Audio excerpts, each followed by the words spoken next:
My name is Casey Welch, and I am the chairman of the Legislative Committee for the Chamber, and I welcome you here again. Seems like it's been a while since we had some pints over at the brewery, but it's good to see you all on an early, cool morning here in Manatee County. So with that, if you all would please stand for the Pledge of Allegiance.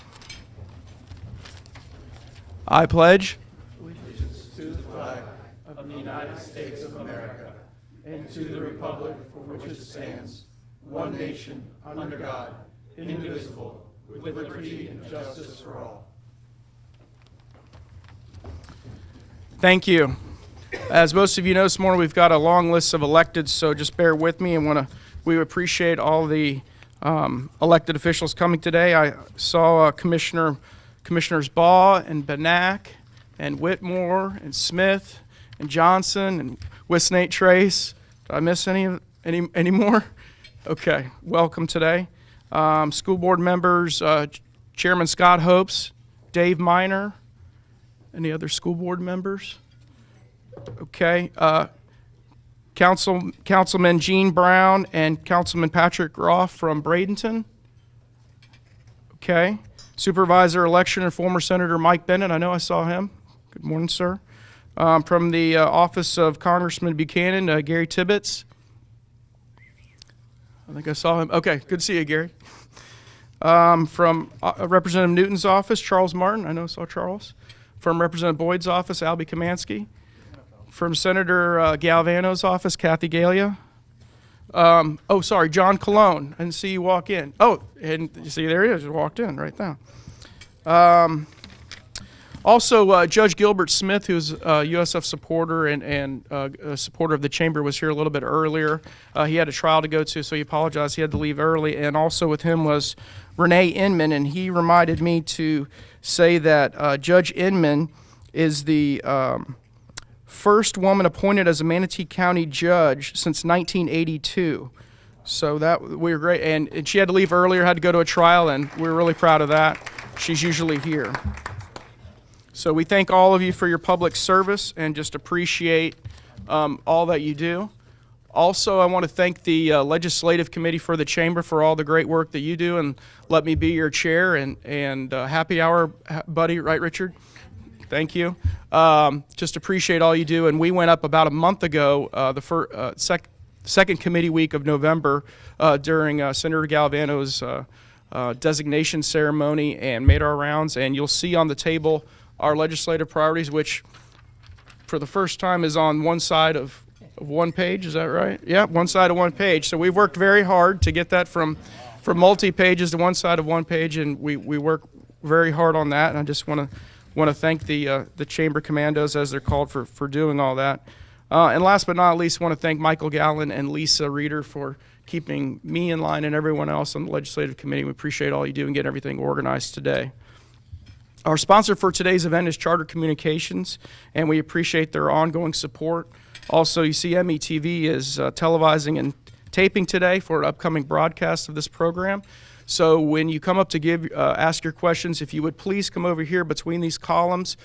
Even though we do not have an audience microphone, I will restate your question for the legislators, but they'll also be filming you. So if you could just get up from your chair and line up over there when we get to that. I'd like to introduce our state legislative delegation that are here today, starting on my left with Representative Julio Gonzalez, who represents Southern Sarasota County, Representative Jim Boyd, who represents most of Manatee County and a small portion of Sarasota County, Senator Stubbe, who represents all of Sarasota County and part of Charlotte, and Representative Gruters, who represents a significant portion of Manatee and eastern Sarasota County. So thank them for coming here today.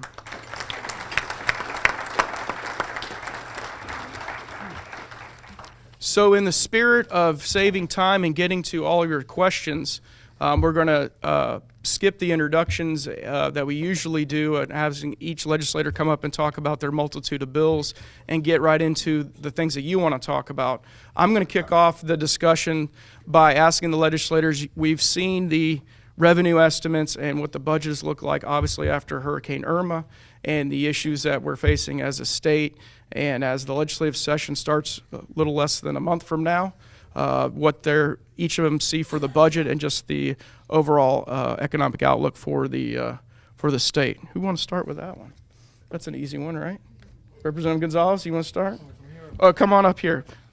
Well, I got the first pass at this that's a good thing because these guys get to correct everything that I may have missaid to you.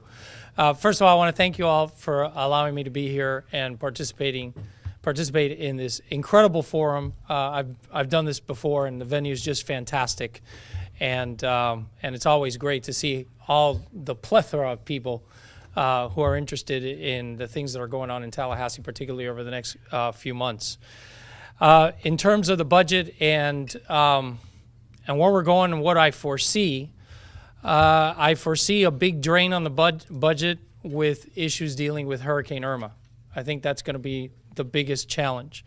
The House of Representatives has already said that it's going to favor projects and favor efforts that bring relief to issues dealing with future hurricanes and also in recovering from former hurricanes.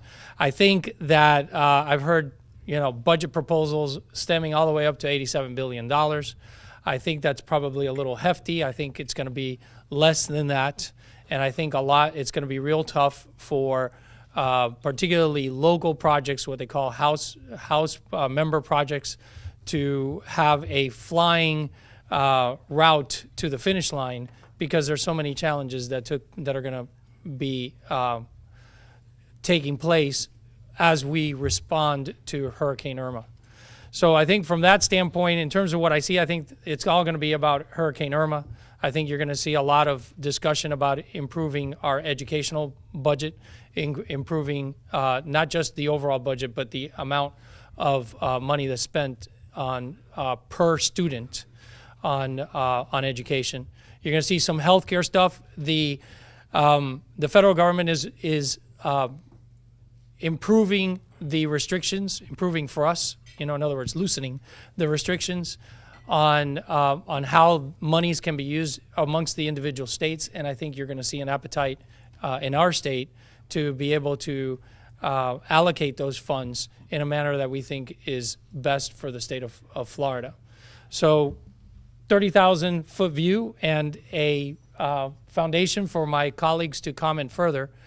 Overall, it's going to be a challenging budgetary year. A lot of it is going to be driven by Hurricane Irma. And I think beyond that, we're going to make everything we can to keep all the other projects, all the other things that we have been working on for so many years going. Thank you.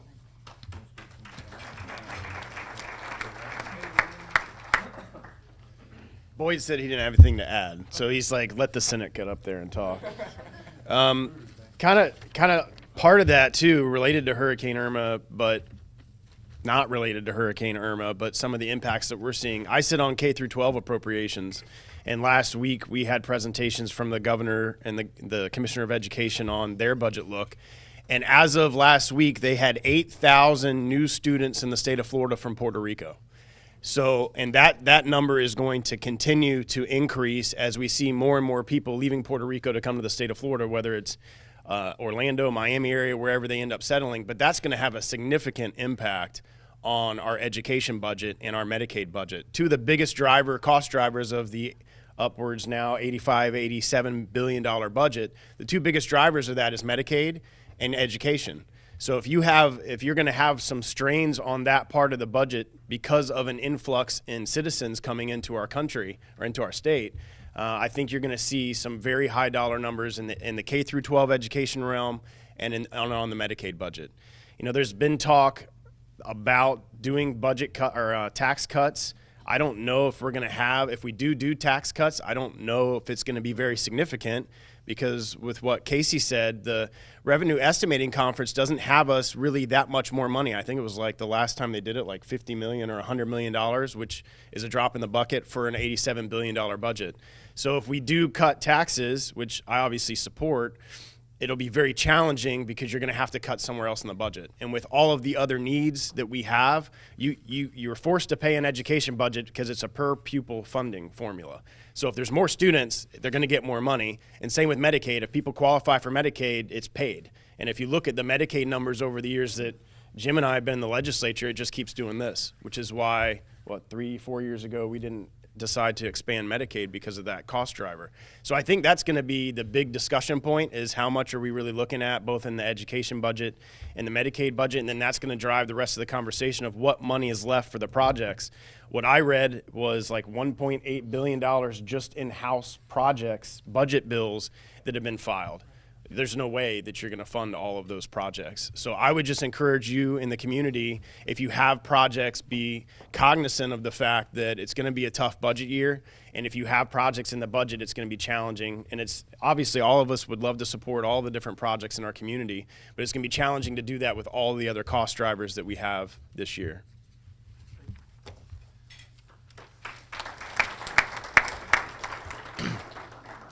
Hi, I'm Joe Gruters, and I won't repeat what these guys said, but I will tell you that when I was elected, I said that I'm going to do all I can to try to help out our local community groups, not-for-profits, and governments get all the funding that they could possibly get. We are under some tight budget constraints. I've requested, I think I'm the fifth, number 5 out of 120 in terms of the actual requests, which is over $35 million for local projects. And I will tell you that if we get anything this year, it's because of the people at this table, specifically Chairman Jim Boyd and Bill Galvano. You know, Manatee County is in a unique position this year because it's so rare to have leadership on both sides, both the House and the Senate. And I will tell you, just from being up in the House 1 year, it has to be a team battle to get any money back, but you have to have those key guys in leadership, which Manatee County does. We should do, we should do extremely well compared to the other counties. But just know, when you see either Senator Galvano or Chairman Boyd or even these other guys around town, push them and thank them, because whatever we get, it's a result of them. Thank you. Thanks, Casey, and thank you, Joe. I'll continue to send those checks to you. That's very kind of you. I said to Greg I didn't need to speak on the budget because I knew the Senate and the House probably were in the same boat, and they articulated that. So I wasn't avoiding the conversation, but it is going to be an interesting year in a variety of respects around the money. But we'll get there. We, Greg and I, when we came in 2010, we were $4 billion in the hole, and the next year, we were $2 billion in the hole, and that was a $4 billion hole that we had to figure our way out of. We did. Everything survived. The state went on. We've cut taxes pretty much 7 years in a row now, 7.5 or $8 billion, and things are funded and the like. So we've said often in Tallahassee, it's a spending problem. It's not a revenue problem, and we just need to manage our expenses, and we will continue to do that.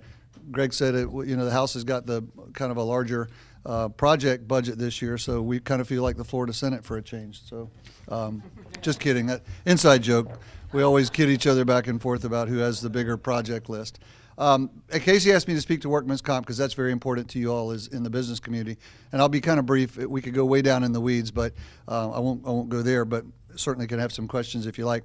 In 2003, you may recall, the legislature before us reformed workman's comp. We had a horrible problem. Rates were going up. Companies were fleeing the state. It was hard to get a competitive workman's comp program for your business.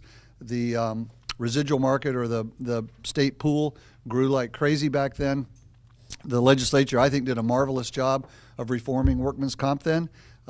Sadly, 2 years ago, I guess it has been now, the Supreme Court ruled portions of that program unconstitutional.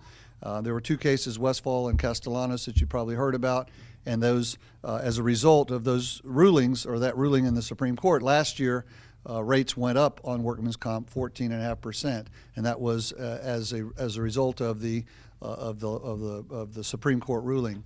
This year, you may know that was just recommended by the NCCI, the Compensation Council, for rates to go down 9.5%. And that's fine. And that is based on claims experience. So really quickly, to kind of put it in perspective, between 2014 2016 was the look back by the Rating Bureau for that 9.5% rate decrease. Just a very small sliver of that period of time was the Castellanos and the Westfall decision figured into that rate calculation. So next year and the following year, I will promise you, work comp rates, if we do nothing, are going to go up. I will be terming out next year, as you all know, so my friends behind me and beside me are going to be charged with, I think, trying to fix that problem, and we've got to fix it. We've got to fix it. We've got to get back to where we were, and candidly, my view is the 9.5%. I mean, excuse me, the 9.5% rate decrease right now validates the fact that the 2003 reform worked. If it didn't, the rates would have gone up again this year, and they would have gone up other years. So it really is clear evidence that it worked. But we have to, deal with the mandate from the Supreme Court because they are the final arbiter on these issues. But the legislature will deal with it. We passed a bill through my committee 3 weeks ago, a work comp bill, which is fixing the problem if we have the appetite to fix it this year. We think we'll pass it out the first week or two of session. We'll send it over to the Senate and then decide. We'll see how they want to deal with it. Last year we had the same bill, and at the end of the session, as you may recall, it didn't make it because we had some differences with our friends in the Senate on what was appropriate for some of the components of it. All that said, if it doesn't pass this year, which it really would be okay, we still enjoy the 9.5% rate decrease. But next year and the following year, the legislature is going to have to deal with it because the rate, hate to admit it, but I'm sure the rate indications from the rating bureaus will suggest upward rates based on the claims activity that will ensue. So enough of that, but that's an issue that's important to all of us. So I would stay engaged with us and your legislators as the next year and the following year come on, because that's something we really have to get our arms around. Thank you, Representative Boyes. As you can see on our agenda, workers' comp is the #1 under taxation and insurance. That's why I asked Representative Boyd to talk about that. Representative Newton has joined us. Thank you for making it across the Sunshine Skyway from Pinellas County. Representative Newton represents a significant portion of southern Pinellas County, Manatee, and Sarasota County. So we get to see him at several delegation meetings, which I know he always enjoys attending. Representative Newton, one of the questions that we started with this morning was just the budget outlook. So if you wanted to come up here and comment on that. Good morning. As you stated, I'm Representative Newton. I represent Hillsborough, Manatee, Sarasota, and Pinellas. Sorry for my tardiness this morning. I got a popular bill that all the media wants to talk about, so I've been doing radio interviews and TV interviews this morning, but I thought it not robbery to make it down here to address the chamber. I don't know. As I see it, it's 6 to 1, a half dozen of the other. The governor thinks there's plenty of money. I mean, the budget he puts forth is robust, and it provides for. I think I serve on pre-K through 12 appropriations, and they seem to think, the education commissioner seems to think that it's the highest education budget in the history of the legislature, or the history of the state that the governor has put forth. But I asked her a little question after she started cheering about the great budget and the great amount of increase for education. I asked her, what do we rank in the nation? And she couldn't answer that question, but she said she thinks it's in the low 10th percentile. But I think it's roughly around 40% is where we rank at in the nation as compared to education funding. I know that's one of your pet peeves on your agenda. But you have to look at that also as it pertains to businesses relocating to this area and to this state. The quality of the education and the commitment to funding of education for their kids and their workers' kids that they may bring here. The budget is definitely going to be impacted from Irma. As you know, a lot of areas had significant damages. We still got people that are, throughout my district, you got a few that are still trying to get claims taken care of. You got FEMA still denying some claims. You got people in homes that it was one of my constituents had a home that was the power went out, so they were burning candles because they were without power for 8 or 9 days. And one of the kids knocked the candle over, so that burnt the house down. Well, she has Citizens Insurance. Citizens Insurance won't cover the house because it says it was because of the storm. But the storm was up near Tallahassee, or up near Jacksonville by the time the house burnt down. So the storm was long gone. And FEMA won't cover it because they said it's homeowners. So you can see the problem. A woman lost everything, her and the kids out in the rain. We got them some emergency assistance and got them some housing, but they're still battling back and forth. So it's different challenges and stories throughout the state as it pertains to the impact of the hurricane. As you know, a lot of the debris, some of it's just getting removed out of the alleys. It took a while to get it out from the curbside, and a lot of people got dead grass throughout the whole state because the debris sat there so long. We had a situation where we wasn't paying as much as Miami. So those debris trucks and contractors drove right through here and went to where the money was. So you can't blame them for that. But we have to look forward to put some kind of uniformity throughout the state because we do live in a peninsula that's surrounded by water, and subsequent tropical storms do come this way and hurricanes. But I'm looking forward to working on the budget and trying to see what we can get. It's I think they said it's about 2,000 member projects in there too. Forgot about that. Quite a few of those. I know I have at least about 9 or 10 of those. So it's going to be a challenge, but hopefully it'll be enough there to provide for it. I can tell you that what I've seen from the budget year after year, you have significant amount of revenue, large amounts of revenue, but right below it you have tax cuts and then everything else. So I just think if we let some of that revenue bleed through and don't do it so many cuts, we may be able to accommodate for everything that we have and need in this state. Thank you. Thank you, Representative Newton. You hit a couple of our points on our agenda on pure per pupil funding. I'll ask a couple more questions, and if there are any audience questions, please again come up here, lining up, and I'll recognize you. But in lieu of that, Senator Stubbe, you want to talk a little bit more again where the commercial lease tax is that going anywhere this year? Thanks, Casey. I've filed that bill for years now. I think 6 years I filed that bill. And if you don't know what he's referring to, the state of Florida is the only state in the country. In fact, there's only one other municipality that charges this tax, and it's New York City, which I don't think is a good basis to use as an example. But we are the only state in the country that taxes commercial leases, which I first came to see the issue when I had my district office, and I got the little invoice on our first month's rent from the landlord, and there was this little thing for commercial lease tax. And I asked the landlord, I'm like, what is that for? He's like, oh, the state taxes the lease. And I'm like, okay, so so the state budget is paying for my rent, and then we're paying back to the state a tax on the lease that we're paying through state dollars. And he's like, yep. I'm like, oh, that makes a lot of sense. And so I filed the bill every year. We knocked it down last year by like 0.3 or 0.2 or something. The challenge is the number. If you did away with the whole thing, depending on the estimate revenue conference number, it's between like 1.5 billion and 1.7 billion dollars. So you can't just cut the whole thing out right away, or you wouldn't have any money to deal with all the other things that you've heard us talk about today. But I would love to be able to I had a bill that would take 1% away each year for the 6 years until it was gone, and then in the last year. And then that way some of your locals, I don't think Manatee County has a surtax on it, but Sarasota does. So then your local counties and cities that have a surtax on top of the lease tax, because they can do an extra percent, would have time. They'd have 6 years to realize the decrease in the revenue. But I would love to be able to knock the whole thing out. I don't know if so we did what, 0.2, 0.3, maybe we get another 0.1, 0.2, 0.3 this year. I would love to see a situation where we can slowly do away with it entirely.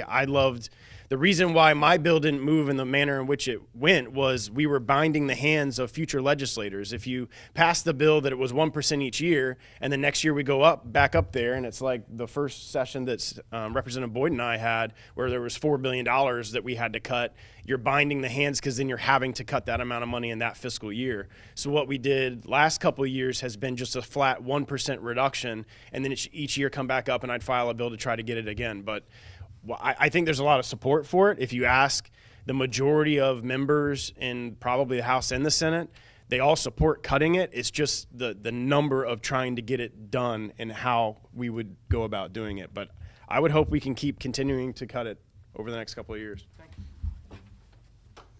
you.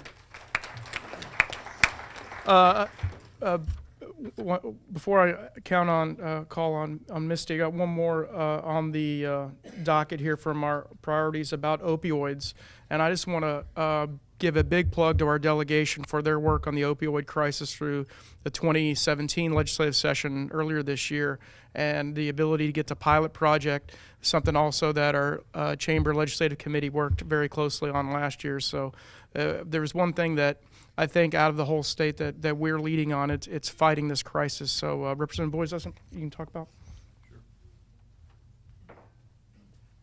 Thanks, Casey, and it's really no secret to anybody here the problem we have, and that Manatee County has unfortunately kind of led in deaths and overdoses over the past couple of years. Last year, Senator Stubbe and I passed a bill, the governor signed it, that dealt with penalties for traffickers and dealers, and if you had 4 grams or more of fentanyl, or at least 4 grams, and then the penalties went up from there, it's a minimum mandatory sentence of 3 years. We just got, as a result of that bill, that went into effect October 1st, we got a call from the Sheriff's Department in St. Petersburg, and they said, we just had one of our largest drug busts for fentanyl, and because of your bill, traffickers, the dealers and the trafficker in this case, instead of going to jail for a couple of months, is going to jail for a couple of decades. So hopefully, thank you. Hopefully that's going to be a deterrent to some of these, what I consider the worst among us that are dealing these drugs to people and literally killing people every day. Kevin sees it every day in his hospital, as I know the other hospitals in town and across our region do. This year we're taking a different approach. As we said last year, it's a multifaceted program. And this year the governor, the House, and the Senate have collaborated on a bill that for hopefully getting at some more of the problem. And it's a little bit controversial in a couple of places, but we're dealing with the Florida Medical Association and some of the other stakeholders in the thing. And essentially, I won't go into great detail, but it's putting the PDMP, the drug monitoring program that's been in place for 7 or 8 years. It's making that a little more robust, requiring doctors that prescribe opioids to use that, and then also connecting it across state lines. So there's more of a national database. So if I'm in Alabama and I get a big old supply of Oxycontin and then I come to Florida the next day, I can't perhaps get it because they can search the database and find out that I just got it across the state line earlier. Also, some prescribing limits on the strongest of these opioids. We're talking about time frames, but if you go out of if you're in an acute pain situation, there's a big difference between acute pain and chronic pain, and we've heard from lots of people that have chronic pain that have had medications for a long time. But acute pain is something that happens immediately, and you need a painkiller right away. Emergency room or a provider would give it to you. There's some prescribing limits, 3 to 7 days, somewhere in that, on that. Doesn't mean you can't re-up if you're really in bad shape and the doctor decides that you need help, but at least it keeps the people from walking out of a clinic or a doctor's office or some kind of a provider with 90 days or so of the highest and the most powerful drug they can get. In most cases, and a lot of data is in on this, shows that they don't need it that long. It's just a prescription time frame that are kind of have been standard. Also, some continuing education for medical providers on the use of opioids and the like, and a few other things that are hopefully will get at some of the problem. The governor's announced $50 million or so in funding for treatments and for rehabilitation and for different things that would be attendant to those that get addicted. And there's a big difference between dealers and traffickers and addicts and users. And in most cases, the addicts and the users aren't criminals. They have an illness that needs to be addressed. And so hopefully some of this funding, if we can find a way to fund it, will help in that regard. So it's another step, I think, in the process of trying to fix this problem, but it's a big problem. And it's kind of like whack-a-mole. We, kind of sadly refer to it as that, where you bat down one drug problem and another one pops up. But that's just the insidious nature of the drug problem in our world, in our country. But we're going to do everything as we can in the Florida legislature to combat it, and especially as respects to our neighborhoods and our communities, because we are still sadly enjoying the distinction of being the hardest hit. So thank you for that. And we're going to work hard on it this year. There'll be a lot of dialogue along the way. If you have questions or concerns, call us, and we're trying to deal with those. And we're trying to do the right thing. We're not trying to make it hard on anybody that truly needs treatment or truly needs medication to get it. It's just this is one way we think at combating kind of the problem that's before us. Thank you. Thanks.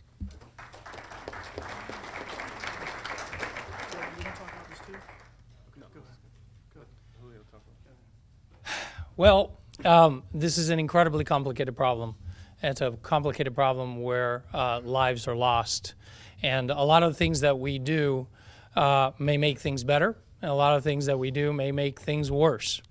A few years ago, I was able to pass the Narcan Bill, the famous Narcan Bill, which allowed Narcan to be accessible kind of without a prescription, and later on it was loosened to make it even easier for people to access Narcan. Narcan, for those of you who don't know, is a medication that's used particularly by our anesthesiologists and emergency room physicians to reverse the effect of the opioid medication. So if you're dying,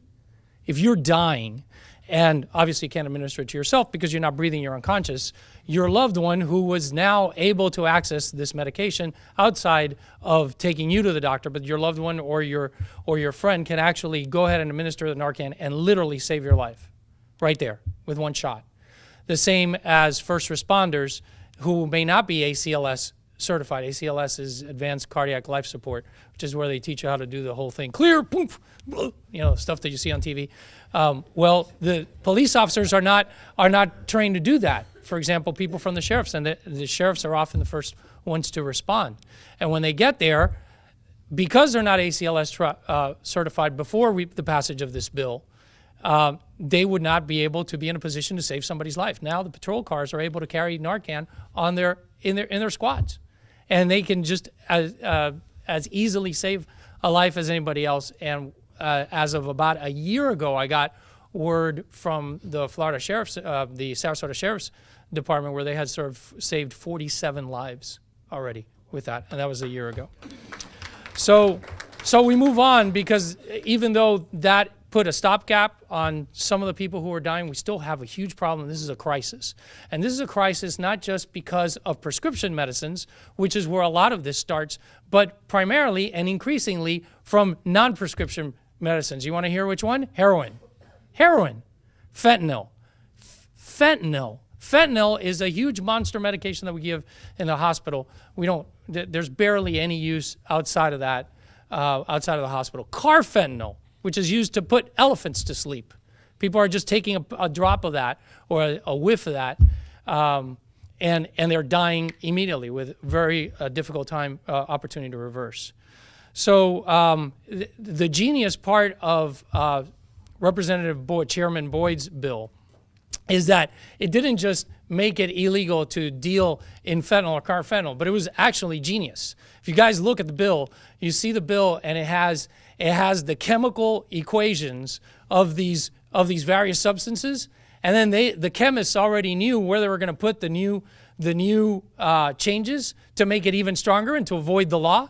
So they actually made provisions there so that if any medication in the future or drug in the future used these changes in the chemical, they're still covered. So even the ones that are not still out there, they're covered. It was absolutely genius, and I was happy to co-sponsor it and co-sponsor that effort because it was so great. But look, we have some problems now moving forward. I think the idea that you should be regulating how much a good faith physician prescribes is a bad idea, is a very bad idea. The safest...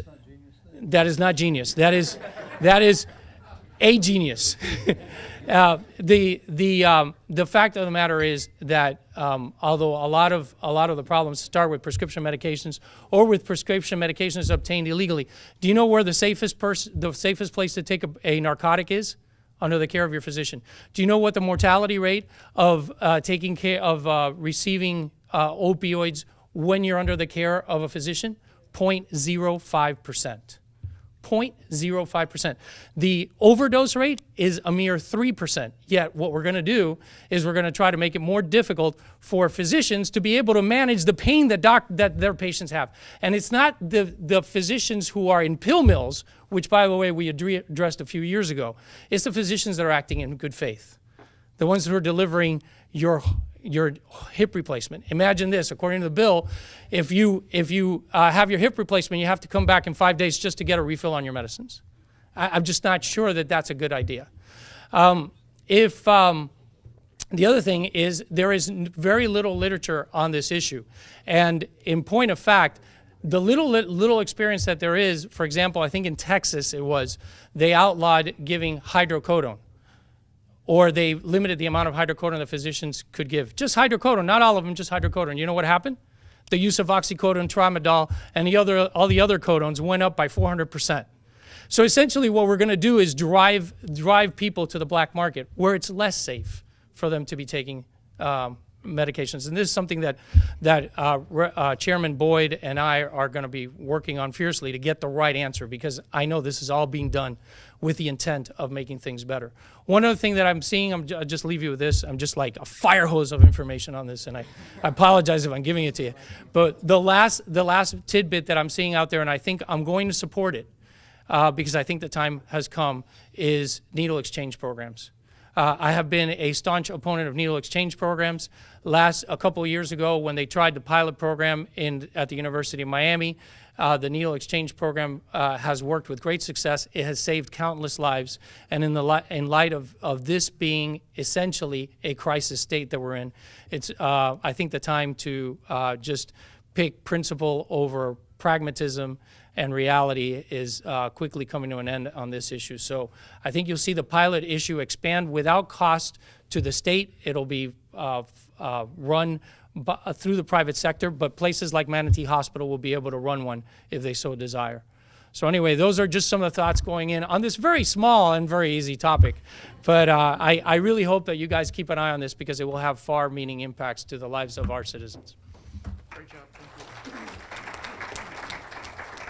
Thank you, Representative Gonzalez. And as most of the politicians in the room know, beware when one politician praises another one, because there's probably something, a sharp elbow coming right afterwards. But I know they'll work together on that. It's a genius way to work, my good friend. So, Misty, would you ask your question? I'll go ahead and restate it.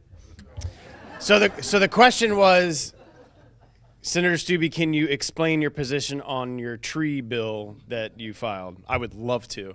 Okay, so we have in the state of Florida, and I'll talk about Sarasota County. Actually, let's talk about the city of Sarasota.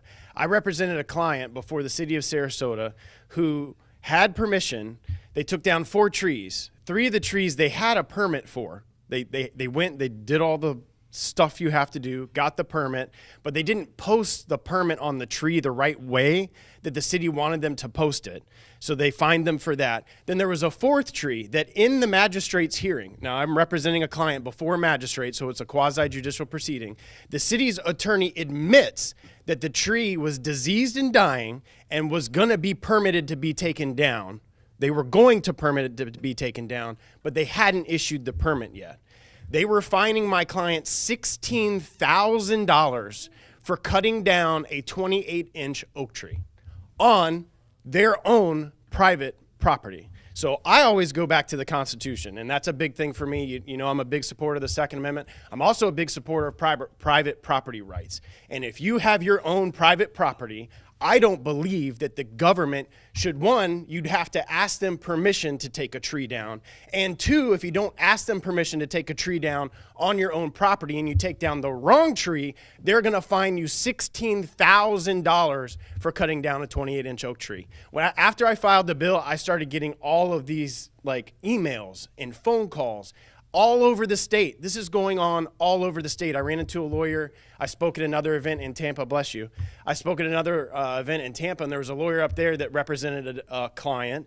And in the city of Tampa, not only if it's on your private property, but if it's on your neighbor's private property, and it's within 20 feet of the building that you wish to construct, your home, you can't construct your home and you have to get permission to cut down or trim your neighbor's tree because that could affect where you place your house. I mean, just crazy ordinances all across the state, and I could stand up here for forever to talk about it.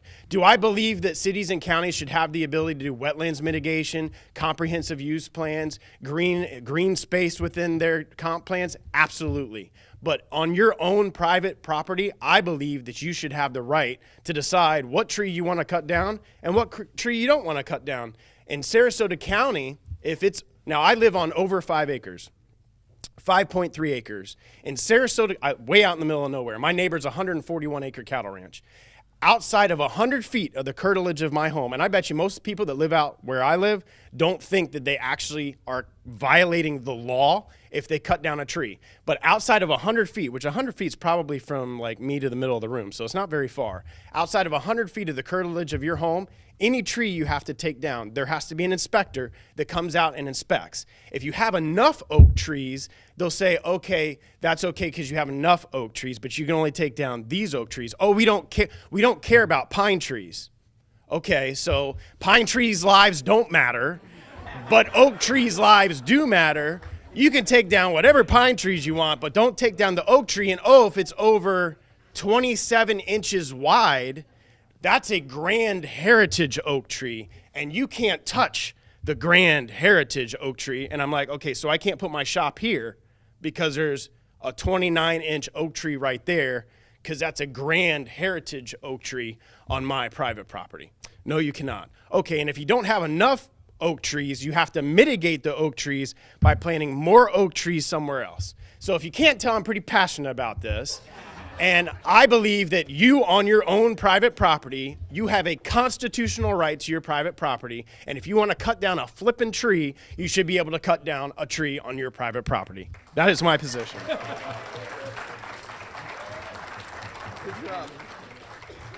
Stronger message will follow. Okay.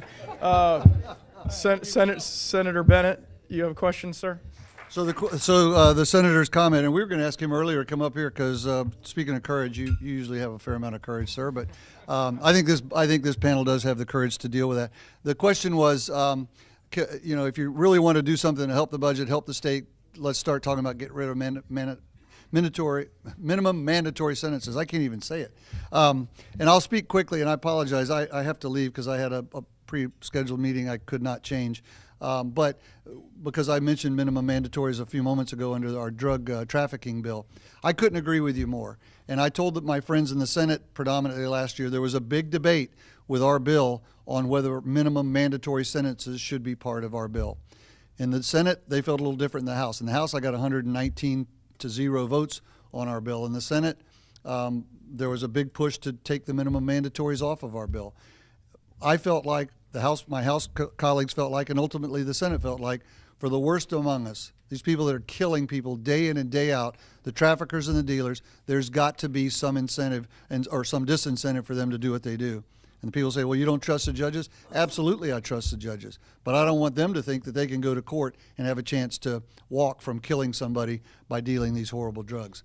That said, there's a big push this year. I think Senator Stubbe, Senator Brandes on the Senate side, I know there's some House colleagues, and Senator Stubbe can speak to it, I'm sure, to talk about just that very thing. There's a lot of people that are put in jail that shouldn't be there. They're taking up space, that are costing us money, and their best rehabilitation is some other means, not a jail sentence. So I'm all about it. I told my friends last year as we were debating this bill that we passed, I would certainly be willing to be part of that dialogue and that conversation, and I agree with you.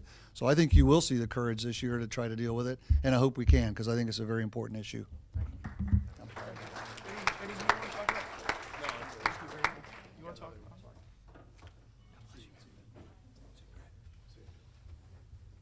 Yes. As to the courage, I can tell you I'm pretty intimate with the arrest of primarily our juveniles.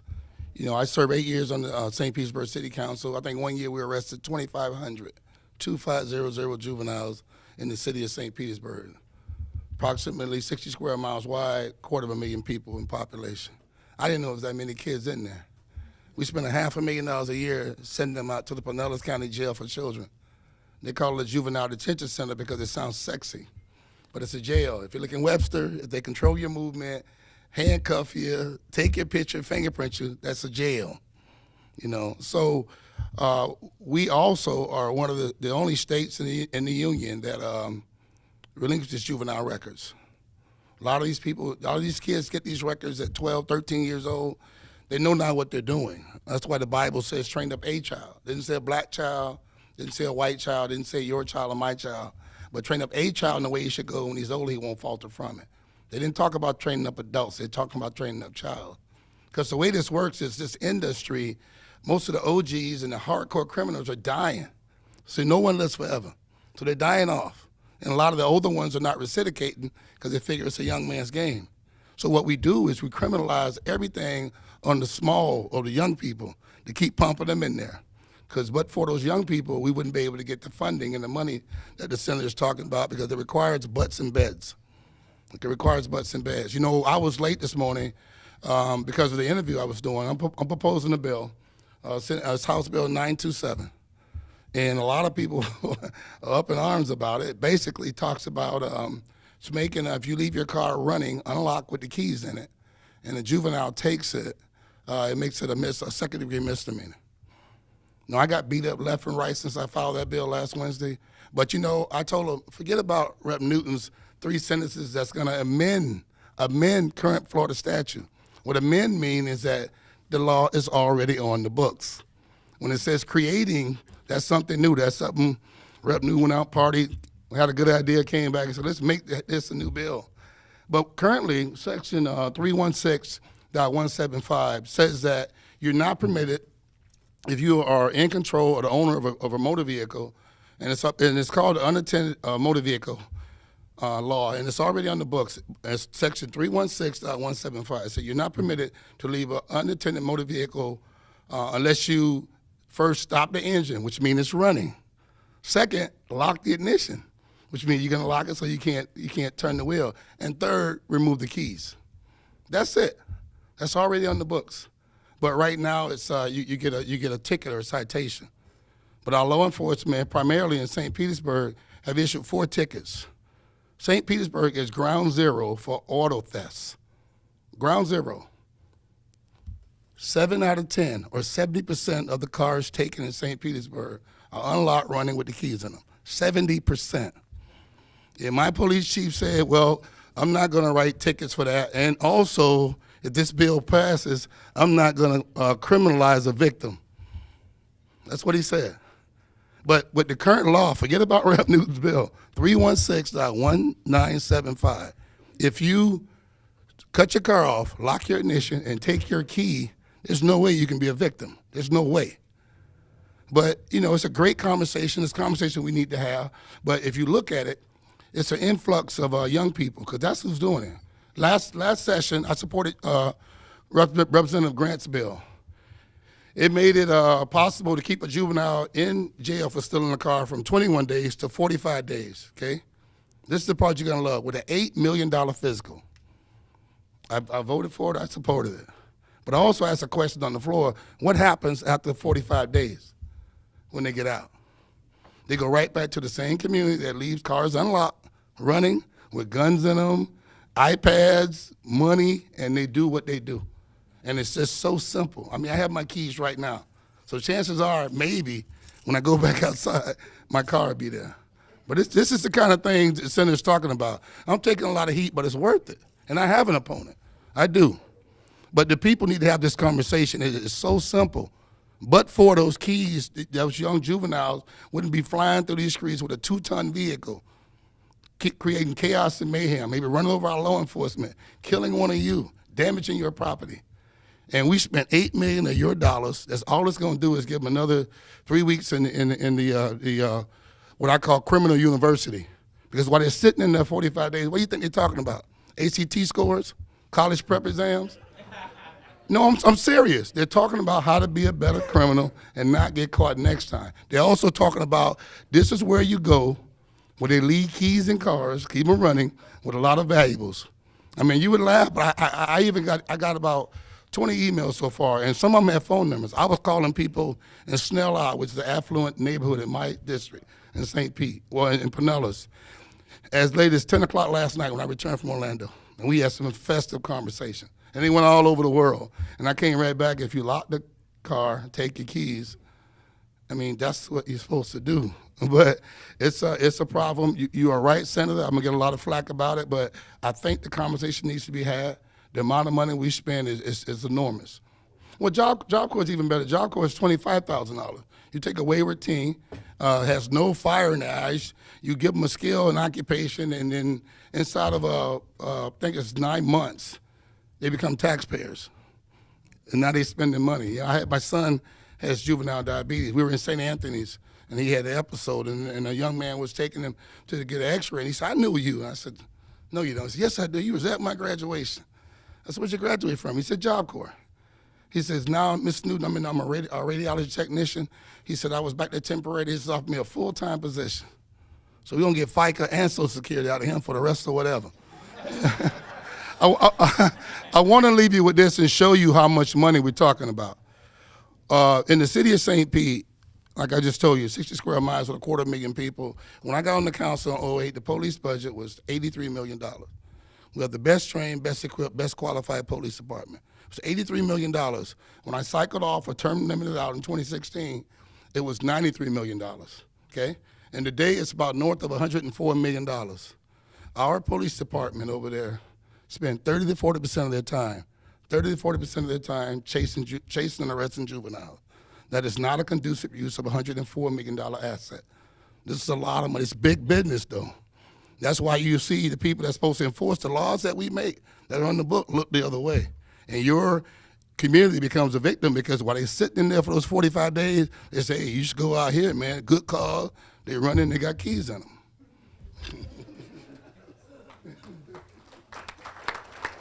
Thank you, Representative. We're going to have our last two questions. Ben?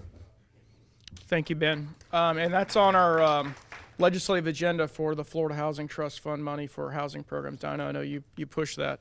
So anybody want to touch the Sadowski funds, why they keep getting swept every year? Well, the short answer is because it's there. Look, it's really difficult with priorities. I am a ardent supporter of the Sadowski fund and its appropriate funding.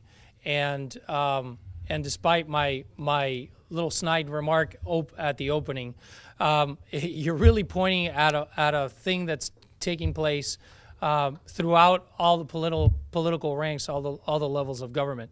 Anytime you give government the opportunity to sit on some money and tell you that they're going to use the money for that purpose, watch out, it's going to get used for something else, i.e. Social Security, Medicare. It just happens all the way up and down the spectrum. I actually stood up. I don't think there's a great answer for that question other than the temptation to allocate funds in a manner that addresses the higher priorities of each legislature each year. So I'm not mocking the question, but I stood up because I think the answer lies really in the local municipalities and in the bigger businesses of the area. I have a perfect example that I've been working on now for about 3 years with the City of Venice. City of Venice is partnering with PGT and Turbis Tumbler to build an area, to set out an area for affordable housing. The affordable housing project includes the shuttle service for those people living in that area to go to their various employment areas. It is strategically placed near these large employers. I offered them an opportunity to work with the state. Why don't you let me bring you funds? Why don't you let me fight in Tallahassee to help you fund that? And they turned it down. They politely turned it down. The reason why they did is because they'd rather go through charitable contributions and the work of the local municipality themselves. I think it's a marvelous program. I've seen it, various variations of that taking place, not only within our state, but outside of our state. I think it's a great model for future funding efforts, because bear in mind, we're not talking about indigents housing. We're not talking about people who have no jobs. We're talking about people who have jobs. Their jobs don't pay quite as much for them to maintain a reasonable standard of living in the community, and yet it essentially pushes them out of the community, so that we then have this self-fulfilling prophecy of, look, housing is too expensive, people aren't earning enough money to live in our community, so we don't have enough work, so we workforce, so we're unable to build bigger and better businesses. I'm really curious about that project. I'm really hopeful about that project, not just as a solution for Venice, but as a model for things moving forward in the future. So yes, Sadowski Fund needs to be protected by us in the legislature. I can tell you that that is a tall order with all the priorities that you see to address the question, which is why is it getting rated year after year? And I think it's time to look at other models. And the model of a business cooperative with a municipality, I think, is one that makes sense and will go a long way to alleviate this problem. In the words of a great politician, if it's a trust fund, you can trust it will be rated. But I can tell you, I spoke about the revenue earlier and then the tax cuts. The way they fund that is with trust funds. They sweep various funds, not only the Sadowski Trust Fund. One of my colleagues, Representative Shaw, has a bill for it to try to prevent them from sweeping the Sadowski Trust Fund. It's there for affordable housing. When I was on council in St. Petersburg, we used the funds we did get from the state to leverage for affordable housing. If we couldn't build, we'd find a builder that was building a big complex and maybe set aside 20, 30 units so we can have workforce housing in there at a fixed rate. And we leveraged that money that way because we couldn't afford to spend as much as we had. Habitat for Humanity does an excellent job. They got $20 million, I think, from the state, and they've been doing stuff with different businesses over in St. Petersburg, the Westfall, Steve and Nancy. We got other businesses that come alongside and sponsor homes for individuals that have put the man hours in, and they have zero interest mortgages, so they pay dollar for dollar, and it makes it more affordable so they can stay. But it is a huge problem. If you really want to see it, look at the waiting list for affordable housing on any one of the housing agencies. In St. Petersburg, it's about 4,000 deep. So what they're doing is, if you want to get affordable housing, you have to go on the county's waiting list. County's immediate, but the county is shipping you out to Seminole. So people can't afford to live where they want to live at. They have to leave the city, and that's pretty much what's going on. It is a crisis. I look forward to working on it. I know we do need it. I mean, our young kids that come up, they want to stay here, but they won't be able to afford to unless you let them stay in your house until they're 50, 55. Thank you, Diana. All right. We're going to let that be our last question. And again, want a special thank you to Charter Communications for sponsoring our event today. Also, our great legislative delegation, like Representative Gruder said, we're very fortunate to have a very influential delegation right now, and we hope to utilize that to our advantage. Also want to thank the team from METV for filming today. I know they'll have this posted shortly on their website. And last but not least, thank you to IMG Academy for the great breakfast. Look forward to seeing you hopefully in March if the legislature gets done on time, but we'll do a politics and pints afterwards, and thank you all. Have a great rest of your day.